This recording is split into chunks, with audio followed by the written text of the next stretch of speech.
So somebody sent me a link and said that I should check this guy's blog out. I'm not sure if this quote is at the top of every new post, but he seems to think that he is involved in some sort of war, maybe an information war. I don't know. Hey, this looks familiar. I look at that almost every day. It starts off with him talking about, well, trash talking any kind of optimism or hope, which is not terribly helpful to the climate in any way.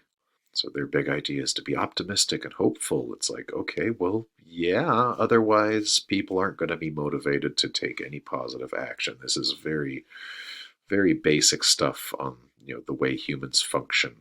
And he does trash talk Hannah Ritchie, which I can kind of appreciate because I think, from what I've read of her new stuff, it's kind of just, what would I call it, greenwashing. Because, I always acknowledge that there is a climate crisis, but trash talking hope is not helpful because there is hope. There's definitely, time to change trajectories. There's not time to stop warming altogether, but there's time to do some good still. Okay, yes, we've got warming temperatures. We knew that. He spends a lot of time talking about albedo. Okay, the albedo is dimming. I guess we could say albedo increases or decreases.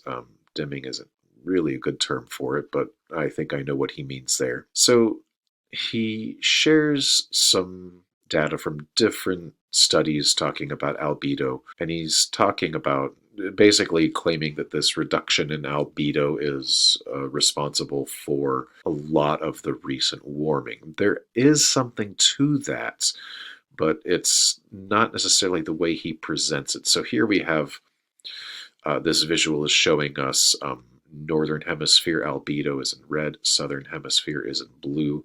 We can see fluctuations in albedo through the year and the years, right? So we can see like 2012, how it goes through that particular year, and these lines smooth that out. But I noticed I had scrolled down to the bottom of the thing earlier, and this person asks any reason why albedo is decreasing. And he responds that the albedo decline is due to either clouds, reduced aerosols, or both. And those are definitely factors. I'm not going to say that those aren't factors. But I noticed that in this whole time that he's talking about albedo, he doesn't mention aerosols. And this is basically, he's making the same argument that James Hansen is making, but he doesn't realize that he's making that same argument. He never mentions the sulfur. He never mentions aerosols or any of that when he's talking about albedo. So it's strange. It's like he's not really sure what albedo is. I mean, to me, it seems like if you're going to talk about the change in Earth's energy imbalance due to a change in albedo, that you would mention that specifically. I mean, it's good that he acknowledges it there in the comment, but what worries me is that in the comment, he's talking about the main factors being clouds and a reduction in aerosols. But he doesn't mention the obvious albedo things like sea ice and snow cover, which are like huge deals when it comes to albedo. So if you have a quick look at this figure here, this is an example of what albedo values look like in February in this particular year is 2015. But in a given February, you have a lot of reflectivity happening here in Antarctica. It's during their summer, and this is all going to be typically ice. And you have a lot of reflectivity here in the northern hemisphere from snow cover during the northern hemisphere's winter. You do get some reflectivity off of light-colored surfaces like you get it in the Sahara Desert. And you get zero up here in the high Arctic because there's just no sunlight there to reflect to begin with. And if you have a look in what might be a July, there's no reflectivity or albedo down here in Antarctica because it is winter in that part of the world. They're getting no sunlight to reflect. But you do have some here, across the Sahara, the Arabian Peninsula. Still a lot of reflectivity here in Greenland. I almost forgot to mention here that when you look at sea ice data, we had an Antarctic maximum sea ice that was pretty substantial in 2014. You can see that reflected here in the increased albedo compared to that around it. We had the 2012 minimum in Arctic sea ice in the northern hemisphere. You see that reflected here compared to the stuff around it. So, he really should have mentioned sea ice when talking about albedo, or he should have also mentioned the decrease in spring snow cover, also a significant contributor to the change in albedo. The fact that he doesn't mention the snow cover or ice caps or sea ice, or the fact that when he's talking about it in the blog post itself, he never mentions the aerosols. He only mentions it down in the comments. Makes me wonder if he really understands albedo. I think this is just straight up a correlation of he sees this going down while he sees a graph of temperatures going up, and he draws a conclusion based on the correlation. And there's all kinds of other correlations happening at that same time that we could just as easily blame the relationship on.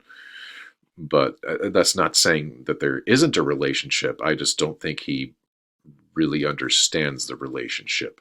Hey, if you want to look at things that are correlated with that decrease in albedo, look at the corresponding increase in solar power installations.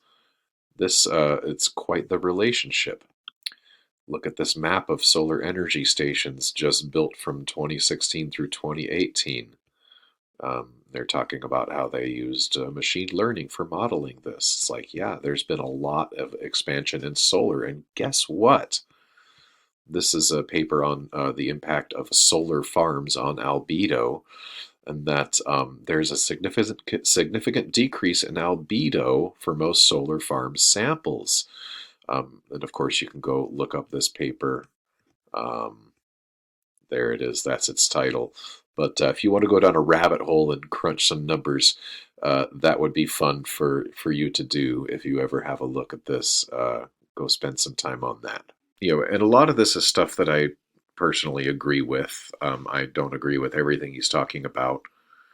I love that he notes that these Argo floats, that the moderates hate these floats because they prove their models are crap. I've never heard of this. Like, which moderates have been trash talking Argo floats? I would love to see a citation there. That's news to me. I think that really is basically only happening in his imagination. Because I think in his imagination he is involved in some kind of an information war with moderates who think there's something to hope for, and he disagrees, is my best guess. I don't know. I agree that this is not looking good. And in general, even though I was criticizing Hansen's most recent piece, thinking that he was downplaying El Nino too much, just in general, I do think that Hansen makes a very strong case for the relationship between the reduction in aerosols and the more recent increases in temperature. Again, this is all stuff that we're just going to have to wait and see how it plays out. But it's like, it's just graph after graph after graph, and some of them are related and some of them are like, what? Like, why do we need to have another graph of Earth's energy imbalance? You already showed one. Like, it's just kind of like an onslaught, a barrage of stuff. And some of it is pertinent, some of it is not. Like I don't see how this is really pertinent, or even this. Like, this is not a super anomalously hot day that we're looking at here. I mean, it is a warm day, but it's not like I don't see this and get freaked out. It's just like he's just throwing a bunch of stuff at the wall and seeing what sticks. Again, just moving north is not going to be a safe bet, but he doesn't understand that what we're talking about here are temperature anomalies. So, like, let's say if up here at like International Falls, it's typically, what date do we have here? Oh, we're talking about winter. So like, let's say it might be like an average of like 0 degrees during winter. I think 9 degrees Fahrenheit warmer than that is still pretty good compared to a lot of other things. So I mean, the whole reason that people are talking about moving north is because it has a bigger buffer, a bigger cushion against these increases, so that when these giant increases come, it's not as big of a deal because you're starting from a much lower point.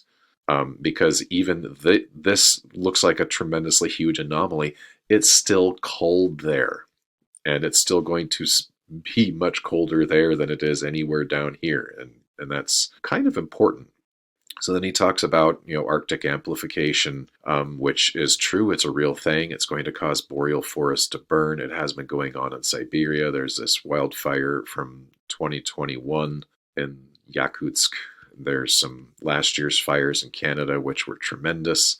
It shows 2022 wildfires in Alaska, and it says, again, do you think this is going to get better? Actually, it did get better. I decided to look up what 2023's wildfires were like in Alaska, and it's this little green line down here. So this red bar was 2022, this green bar was 2023. It burned like less than 10% of what it burned in 2022. And we can see we have some high wildfire years in this region, and there is not really any correlation with all the graphs he's showing. But I scrolled up to the top here of this summary, and it says, it burned just shy of 300,000 acres, and most of that was at the very end of summer. And like, compare that to what he's showing here, which is over 3 million total acres. Now, if we look at some of the historical wildfires in Russia, we've got well over 100 years ago, we have Siberian wildfires burning like 14 million hectares. And we have that kind of modern fires not sometimes burning up to that much. Like we had a 20 million in 2003, and the 2021 were, I think, about 17 million hectares. So, I mean, these are considerable fires, and they're definitely better documented now. But we were having giant fires of similar size, over 100 years ago. And also consider that it's not like there weren't wildfires happening between these dates. It's just that our ability to document them has gotten a lot better. He also goes on to mention this new study, Arctic permafrost being a net source of greenhouse gases. I read that one, and while it is a thing that is happening, it is, when you compare these sources of methane to anthropogenic sources, it's not nearly as significant of a contributor. But he keeps throwing more and more graphs, more and more, death by hockey sticks or whatever. Hey, there's another hockey stick. Just more and more stuff to be like, red is bad, red is scary. And it's just like, cumulatively, to somebody that doesn't look deeper into this and doesn't really know what he's talking about, the effect is this. To those of us who do look a little deeper and do know what these things are talking about, it's more like this. But he talks about here, on this Earth Day, I'm not going to be engaging in apocalyptic optimism, enjoying the last few good years we have left. Well, I don't think this guy enjoys anything. If this is the 69th crisis report that this guy's written, I don't see what else he might be doing with his time to be like enjoying it. I think that this is like his main thing, is ruminating in his own mortality and fear, and then trying to spread that to as many other people as possible, which is, like I noted earlier, that's not going to help in any way to have people basically not engaging in anything that could be productive or useful or helpful to the rest of the world or the other species that live in the world, just to basically be like, forget it all. So I would suggest to him, go outside, plant a tree, grow a garden, talk to your neighbors. But here it's like, most of what you think you know about climate change is probably wrong. I offer analysis. It's like, well, thanks, but you don't really know either.